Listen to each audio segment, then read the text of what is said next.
2005-yillari Rossiyaga ketdim. U yoqda ubорщица ham bo'lib ishladim, stroykalarda ham ishladim. Keyin shu bir rus odamni yordami bilan sotuvchilikka ishga olishdi, hunarim borligini bilib. Keyin pekarnisida ishladim. Pekarnisini berdi menga. Ancha yil pekarni boshqardim o'sha. Erta ham O'zi nega ketdingiz Rossiyaga? o'sha qiynalib qoldim, bu yerda bir qarzga kirib qoldim-da, bir qiyinchilikdan chiqib ketdim, Rossiyani bilmas edim umuman. 4 ta bolamni onamga tashlab ketdim. Keyin bolalarim yig'lardi. O'zim ham bir kun shunaqa hol bo'ldiki, kichkina qizim institutda o'qirmidi, yaxshi yuribsizlarmi, nima qilyapsizlar, nima kamchiliginglar bor desam, voy, menga hech qanaqa kerak emas hech narsa, ona, bizni onamiz bormi degan savollar berib, hamma yog'imni tashlab kelib qo'yganman o'shanda. 2 kunda kelib qo'yganman shekilli. Bir musofir yurtda yurish oson emas, ishlash ham oson emas, baribir qiyin. Kelgandan keyin borgim kelmay qoldi. Barbali militsiyalarga qaraysiz, erta dokumentingiz, sal bitta dokumentingiz noto'g'ri bo'lsa, har xil suvchi bo'lishi mumkin-da.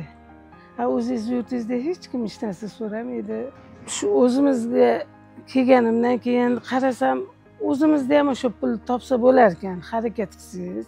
Faqat mehnat qilish kerak, to'g'ri? Mehnat qilmasangiz hech kim sizga hech narsa bermaydi. Harakat qilib ishlab ko'rdim, umuman yoqqa ketgim kelmadi. Rossiyadan qaytgandan keyin mahalla faollariga uchrashdim. Mana joy tavsiya qilishdi, yordam berdi ancha mahallamiz, mana Dilbog' mahallasi. Hamma qo'limda ishlayotgan qizlar shu yerdagi aholi. Bitta nogiron qizim ham bor, 4 yil bo'lib qoldi. Yaxshi yildan-yilga birinchi kichkina joy yurg'izdim. Mana hozir yana mahallani joyi, mana o'tirgan joy. Yana osh-ovqatlar ham qo'shyapmiz, ko'ryapsiz, ozgina. O'zimizning yurtimiz baribir yaxshi, bilmayman. Kimga qanaqa, meni hozir majburlasa ham hech qanaqa davlatga borgim kelmaydi. Qizlarim bu yil umraga bilet, sertifikat podarka qilishdi. Fevralda umraga borib keldim. Boshqa hech qanaqa davlatga borgim kelmaydi, zerikkanman, to'g'risi. Men samimiy tilda aytib beryapman sizga.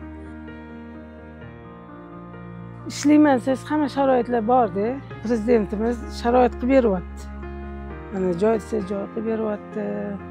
Mana kredit dedim, kredit qilib berishdi. Mana оборудование kerak desiz, kredit qilib berishdi. Uy-joyim bor, Allohga shukr. Bolalarim bag'rimda, nevaralarim bag'rimda.